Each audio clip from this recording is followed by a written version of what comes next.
Hey, good morning everyone. All right, we are at Irwindale for actually a debut. We're going to be debuting the 1 Series today. It is, we've practiced it twice, but we're going to be debuting this thing. So we're actually working with Sam right now and Meza, which is our tuner. He's going to be adjusting the fans, adjusting some things so that they turn on with ignition.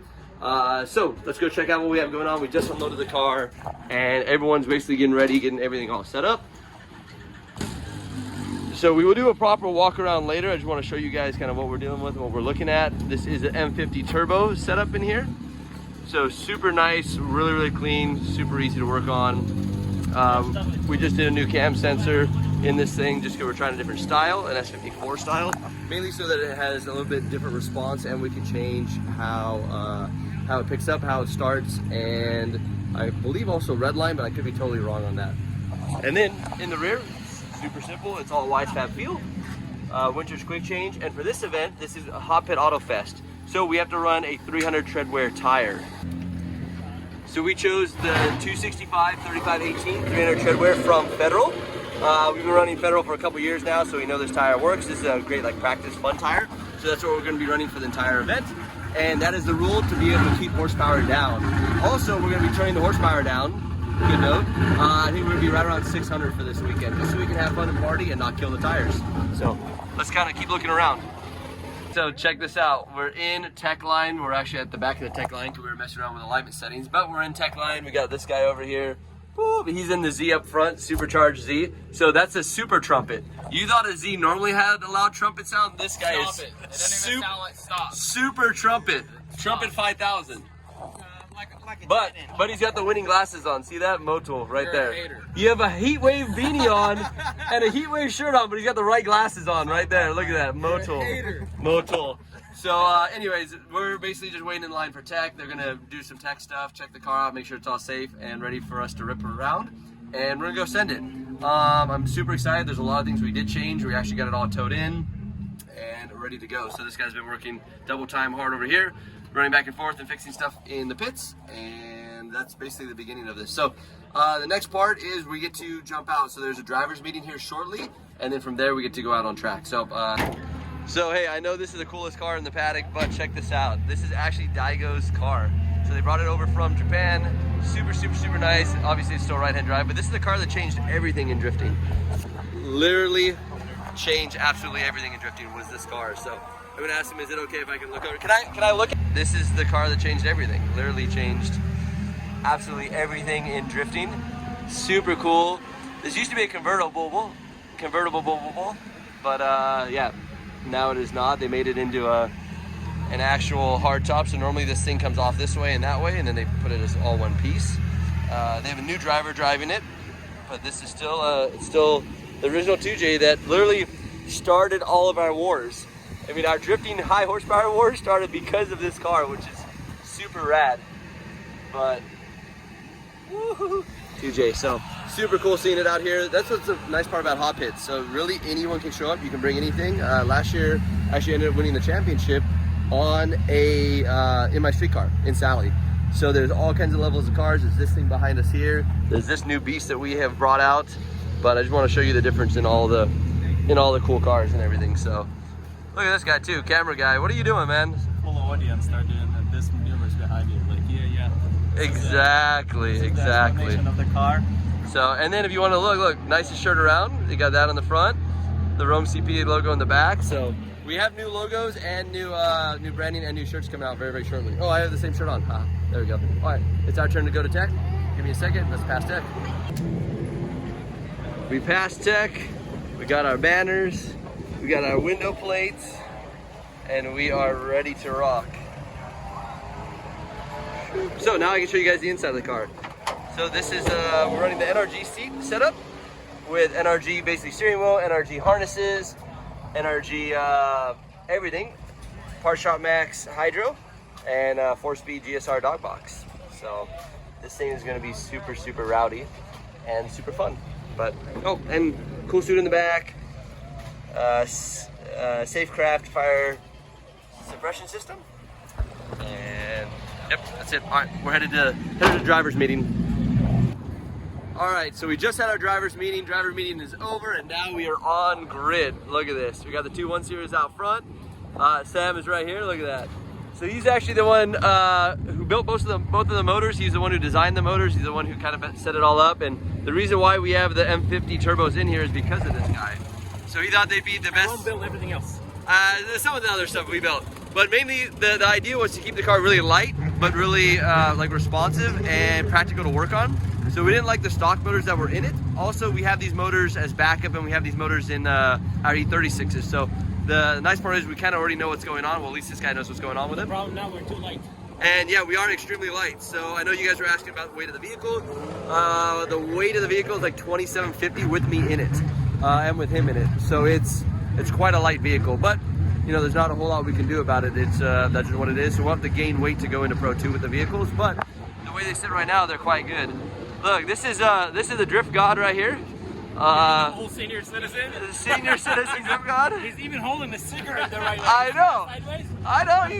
He's got it. He's got it. Oh, man. This is the #1 driver still to this day. This is the guy I look up to the most in driving. You're doing a lot better than I am. He's not gonna admit that, but it is. I remember having to like run against him or even watch him drive. And honestly, no matter what we did, this guy was always on fire, always killing it. Are you in an S chassis today? Yeah. Is it borrowed? Is it Borrowed. See, another borrowed one. I haven't paid for it yet. Another borrowed one. This guy would show up in whatever random car he could get in that would run, like one of his customers' cars, and go out there and win the event. How he do it, we have no idea, but he always would. So We'll see how well it goes. maybe it was like in the shoes, or maybe he has like These are new. maybe he has a drift button, or I don't know what it is, but something he turns on in the tune, and this guy is basically unbeatable. We'll see how today is. I don't know, man. This guy kills it. So, yeah, Jason Kim from way back. This was literally the guy I looked up to all of Pro-Am. Was like, yo, how do I get to that level? Now I cheer for Rome when we go Wow, out there. look at that. You hear that? You Yeah, hear that? He I cheers do, for us. I do. Yes. Yeah, and then when you fuck him, I go, no! No. But honestly, it was even just an honor to drive with him. So it's super cool to see all this like out here and more cars. And I think they're lining up in the wrong spot. So they're lining up over there, not realizing the track starts over here. But it's okay. We'll get it going. So are you excited for today? Hell yeah, it's been a while. When was the last time you drove Kong? Like 3 years ago now? Damn, that's like my whole career. Yeah, I know, dude. Ah! We'll see. It'll be good. It'll be awesome. Yeah, so we'll see. we'll let him get back to his cigarette. But thank you, sir. I always no appreciate worries. you. Yeah, Yep, glad to be here. rival Autosports, rival tuning, all that. That's this guy right here. So, but anyways, we are basically waiting. They're setting up the track. Track has a cool like initiation part. So you go down, you flick right, and then come across left back to the bank. So that should be super awesome. And we're gonna check out the car and make sure that she is all dialed in and good to go. We might have to do a gear change. So I didn't tell him that, but we might have to do a gear change. So we might have to grab some gears, but I'll let him know and radio in if that happens. So right now we're just gonna basically get in the car. All right, so we were running a couple laps as you guys saw, but we've had a little bit of a problem. We blew the valve cover gasket off the back, so not really sure what happened, but we're gonna kind of retire the car for right now because it's kind of made a mess. So if you look, it blew stuff everywhere, all over there, all over the top. Milkshake everything. So, but it's weird because the motor's not milkshake. It just like blew it from the top of the motor. So don't know what's going on. Also, it's not very happy. It wasn't like building boost like it was before. It used to be a ripper, but it's kind of like struggling. So don't know what we're gonna do. But right now, I sent one of my boys, Brian, who's on my crew, to go get Sally, my practice car. We're gonna grab the practice car, the street car. He's gonna street drive it home right now, or out from the house. We have about an hour and a half. And we got to get it back here soon before qualifying. I'm the 5th person to qualify. Got to get it here. I don't know if I'm going to have a practice lap, but at least I'll get some kind of lap laid down, so at least we can have some laps tomorrow. But it sucks, but that's kind of the end of it for today. But we will grab Sally, so give me a little bit. We'll jump in that other car.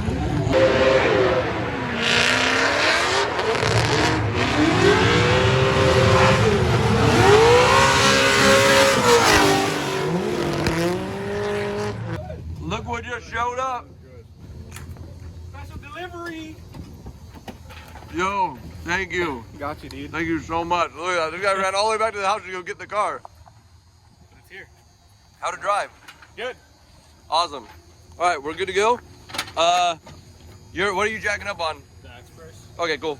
Just want to make sure. All right, we got to change tires, and then she's good to go. So super hectic. They're basically changing the tires right now, and then as soon as they're done changing tires, because the tires that were on the car were not legal for the competition, so we're changing tires, and I'm trying to eat as fast as I can, and then we will be we'll head right on to grid, and I think I'm the last person to qualify. So wish me luck. Here we go. All right, so we actually made it.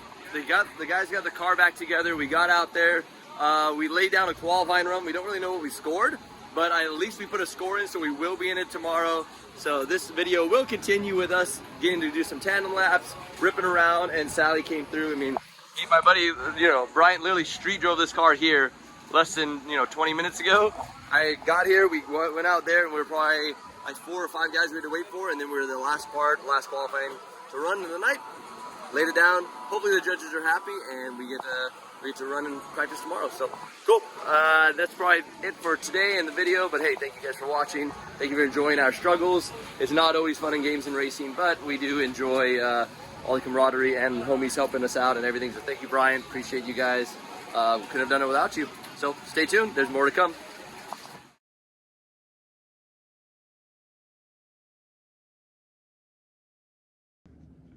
All right, so end of day recap for us here. Basically, we showed up to the track, high hopes, car was good. We got media guy back there popping in. And basically what ended up happening was the car felt a little slow, a little laggish, but we did change the timing on the cam. So we had Meza basically do some tuning for us. He got it all nice and crisp and good to go. So first lap felt really good in the 1 Series. Oh, let's back up. Originally, we raised the car because we're like, this car's too low. So we lifted it up. Well, we lifted it up less than 1 inch. And by going up 1 inch, it ended up going from toe in to toe out. So when you raise the car past center line, it actually starts to toe out quite drastically, which is okay. It's the backwards or the opposite on an E36. So it was really weird. The more you raise the 36, the more it toes in. This one, the more you raise the car, the more it toes out. So it's a little backwards on the 5-link, but got that figured out, got it realigned back straight again, set it on the ground, she was good to go. Went out there for the first run, Meza tuned it all, got the fans turning on, water pump turning on, everything was perfect. It stayed nice and cool, no heat problem, nothing. Ran the first lap. It was pretty good. It was snappy, but I felt like it was kind of maybe the wrong gear ratio. We don't know. We had him check the logs. Logs looked good. Sam checked it. Logs were good. So, boom. Thumbs up, send it again. On the second lap, we started to get a lot of blow-by, we felt, and the catch can started to fill up again quickly. Now, it hadn't filled up in the past, except for when we had a injector problem. So, when the injectors failed, we had 2 injectors fail, and it's starting to fill up because it was overfueling the rest of the holes to try and keep keep the air fuel ratio up where it needs to be, because we were at like 9 and it was not good. So it's trying to, basically it got to 9 because it was overfueling the whole setup. So this time it did the same thing. We don't know if we were losing injectors, we don't know if we lost a hole or a ring or something wrong with the motor, but basically we started to see a lot of steam on the windshield, and the catch can started to fill up pretty bad. Kind of a milkshakey looking thing. We pulled the dipstick in the oil. There's no milky stuff in the oil, only in kind of like a blow-by. So don't know, maybe it was bad 85. We didn't really know about it. So then Sam went for a rip on it, and when it came in, that's when you guys saw it. Full milkshake, like grenade latte machine. But it's only in the top end, which is weird. So if you pull the dipstick, there's no like milkshaking on the oil side of the motor, like below, but valve cover and up is all just full of, basically full of, like a Frappuccino. So we have a very expensive Frappuccino maker at the moment. We decided to call it quits. We're not going to run that car, as you guys saw. Pulled out Sally, and basically my buddy Brian, we did the math on it. I had an hour until I had to qualify, and then however long it took for them to get through the field of 40 drivers or 38 drivers. So I could call it. If I call it, I only get docked 10 points to go to the back of the field. So I was like, hey, Bryant, let's go. He's my roommate, basically my main crew guy on the Formula Drift team. And he's like, man, I'll run back with your wife. So him and Nancy ran back here. went in, uncovered the car, got fuel in it, got everything else in it, pulled it out, fought traffic to get back to Irwindale. They got back to Irwindale like 5 to 8 minutes before. I had to change tires because the tires I had on Sally were illegal for the competition we're running because that's to be a 300 treadwear tire rule. So threw those tires on, got the right tires in the front, got the right tires in the rear, and then basically went out there for a qualifying run. Very different car. So Sally makes about just over 400 because we have it turned down for drift week. Stock, full exhaust, full muffler, full everything. So real quiet car. You don't even hear the thing running, and full windows. It's all basically a stock car minus some Wisefab and fuel coilovers, and then an M52 built by 412. So this thing's been solid for a long time. We're like, you know what? Let's drive this car. So it's a big difference going from like an 800 horsepower car with a dog box and a quick change to a 400 horsepower street car that you don't really want to shift the transmission because you don't know what gear you're going to end up in. So we did the best I could, ripped around in the burnout box, made sure the tires were nice and hot, aired them up so I could spin them, and made a pass. So we scored, I gotta look, I think it was like a 62. That was with the deduction, but the highest score of the night was only a 78. So if I put the 10 points back on, I would have been, in the top group of competitors, which isn't bad for one lap in a car. And I've only had, including that lap, I think 3 laps total all weekend. So we're good. We have high hopes. I'm not really going to change anything on it. The gear ratio is not quite right. We went from like a 4.6 in third. No, a 4.3 in 4.6 to a 4.3 in the 1 series, now to a 3.15, and I'm clutch kicking to try and spin third, and then I drop down and try and spin second. So we might have to go up in tire pressure, get the wheel spinning, and stay in the right kind of the wheel speed that we need to be able to spin, especially in the chase position. It might be hard if I get a car that's kind of slower, or if I get a car that's real fast that can gap me off the line. So I'm gonna have to really watch the pace of the vehicle in front of me that I'm gonna have to chase, which we always do, and figure out how to really kind of massage the car, get the car dove down in there, and have a good time. So tomorrow, bright and early, it is 12 o'clock at night right now, and we have to be there before 7 because there's like 200 or 300 car show guys that are going to be loading in. And if we get stuck behind the line at Irwindale, we're going to be there a long time in the morning. So there probably won't be a line when all of you guys end up going there. Fans, friends, homies, everyone else. But first thing in the morning, car show guys, line is pretty long, and then we're behind that. So we just have to make sure we can get in, get ready to go. Driver's meeting's at 8. So it doesn't give us a whole lot of time, and we're going to pour some fuel in Sally and change some tires and send it the rest of the day. So good news is that you don't use a lot of tires when you blow up the car. Bad news is that we blew up a car. So hopefully we'll get it back to 412 after this, maybe tomorrow night, and Sam will kind of pull it apart and figure out what happened because his car's still ripping and my car was ripping, and then slowly got laggier, and then even right now it actually fires up and runs and sounds normal, but it's not normal to have that much milkshake. So something's wrong. We think maybe a bad ring or maybe a cracked piston, or don't know. Oh, we'll figure it out. So you guys have a wonderful night. Thank you for watching, and yeah, join us in the morning. Another day. Here we go. Part of drifting.